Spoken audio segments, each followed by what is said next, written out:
Hello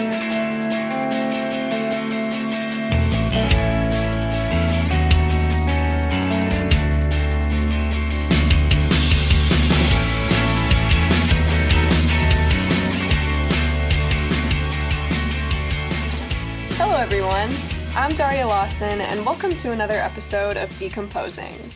So today we're going to be talking about probably one of the most well-known phenomena in the music world, and that is the concept of one-hit wonders. So I think if I challenged you to name a couple of songs you would define as one-hit wonders, well, you and me and I'm sure many other people would not only easily be able to come up with a list, but I'm sure that a lot of the titles would cross over. We would probably have quite a few people and songs in common. Take on Me by a-ha, Come on Eileen by Dexy's Midnight Runners, Chumbawamba's Tub Thumping, Teenage Dirtbag by Wheatus. Did any of those titles or artists cross your mind?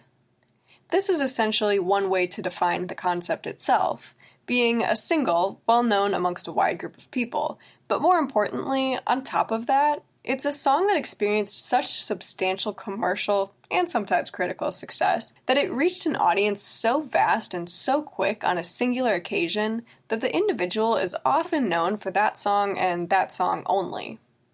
Basically, this track is so good or catchy that it overshadowed their whole career.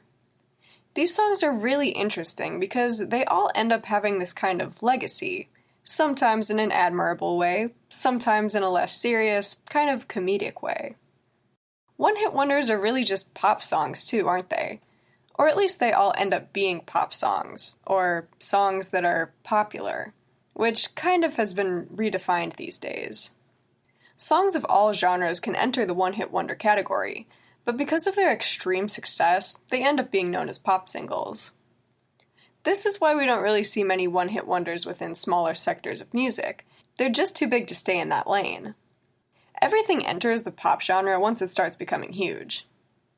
So what's the deal with this phenomena? What did I come here to ask you about today?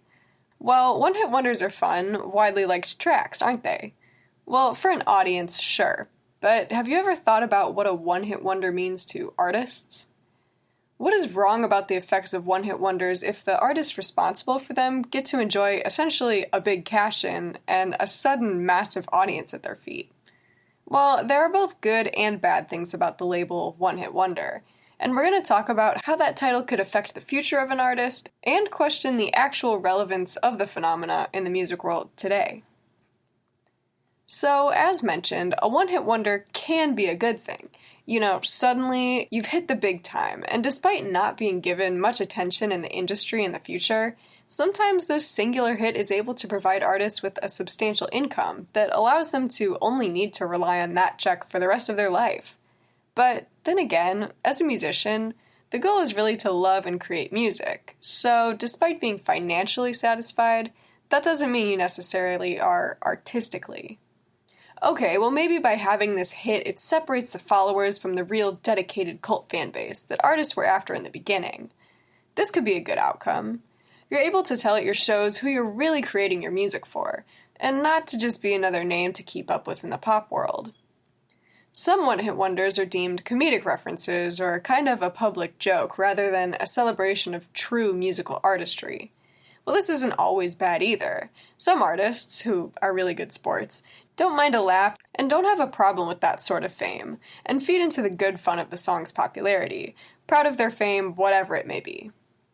Then, of course, there are going to be artists who are bothered by what their song is turned into, with their artistry and musical abilities now in question. I guess in the end, it really depends on what kind of artist you are. But one thing that reigns true is that with a one-hit wonder also seems to come sort of a, even if it's mild, lack of fulfillment as an artist. Your potential somewhat diminished to an overexposed piece. The reason that one-hit wonders can be bad is that this overbearing, overarching success can limit an artist and publicly kind of denounce them from being able to define their own sound or portray themselves how they would like to be seen in terms of their musical output, or their entire contribution to the entire musical canon as a whole. Maybe you made a song at 18 that blew up overnight and have since then not been able to live up to those same standards. Well, maybe that song doesn't even represent you anymore. I mean, I'm sure a lot of our 18-year-old selves don't represent us anymore either. Potentially the worst thing about a one-hit wonder is the fact that it slags off an artist's entire catalog. I mean, do any of us know if giving them the title one-hit wonder is even accurate? Maybe relating to pop chart sales, but another question I'm sure a lot of us have similar answers to is, if I were to ask you, have you ever even remotely explored a one-hit wonder's catalog further than just that single song? I mean, surely, the rest of their entire musical output cannot be so bad that this song is the only one worth paying any attention.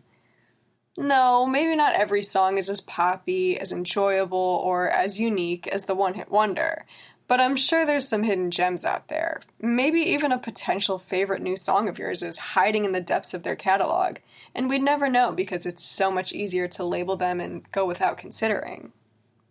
The title one-hit wonder is only an accurate representation of sales, and the majority of us aren't listening to music to gain an appreciation and understanding of its potential sales, are we? The title, which becomes pretty unnecessary, is accidentally damaging to the potential, future, and overall output of musical artists.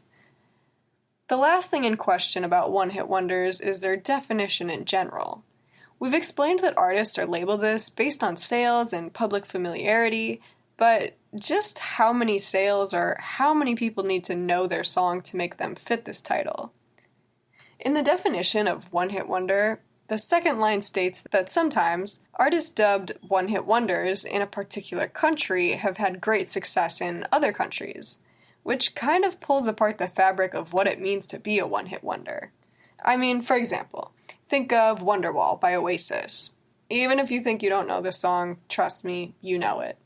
The group's massive success with this single track deemed them a one-hit wonder in the US, whereas in their home country, the UK, the band are regarded at Beatles-level status. So you can have one hit somewhere, but tons of hits somewhere else? Well, that's by definition more than one hit. Is there a specific market that counts in naming a one-hit wonder then? Is it up to the American market entirely? Is any of this fair judgment? So I know we just pondered and questioned and worried about the reality of one-hit wonders and their accuracy or lack thereof. But something interesting to leave you with is that most of these songs we all know as one-hit wonders were from the 70s to the 90s. Very few modern songs end up being given this title. Is it an outdated term? Do we still even need to worry about one-hit wonders today? Thanks for listening. This has been Decomposing with me, Daria Lawson. To listen to previous episodes of this podcast or other Arrow podcasts, visit southeastarrow.com/multimedia.